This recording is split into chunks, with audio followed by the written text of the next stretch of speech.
My conclusion of Colossians 1:17.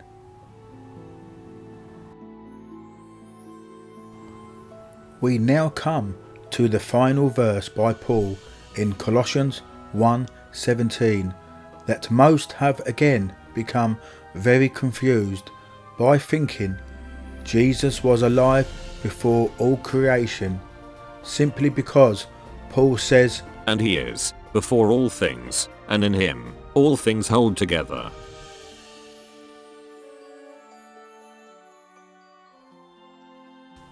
We clearly see how Paul was not referring to Jesus being alive and with God before all creation.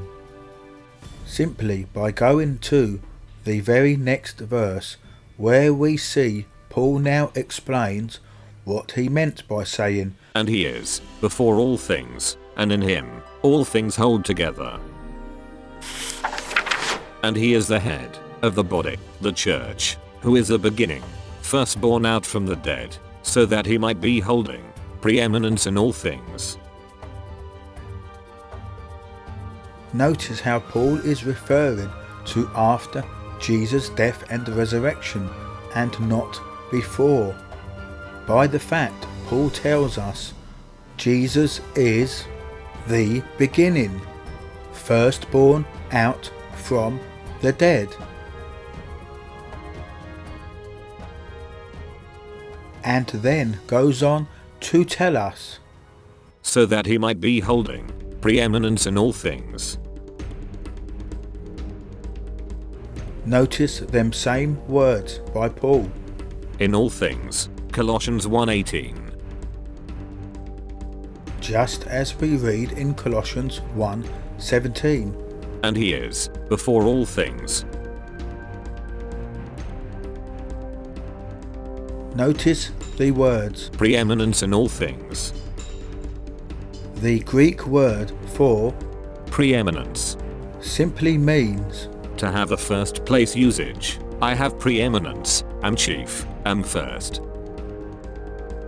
Which clearly adds up to why Paul said in Colossians 1:17, "And he is before all things."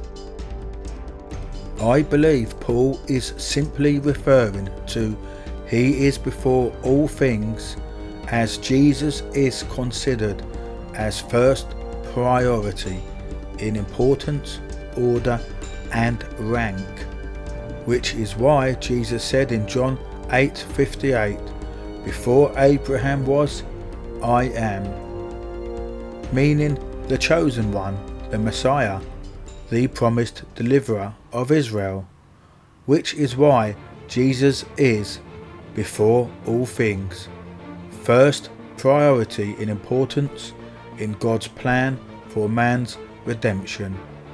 Amen.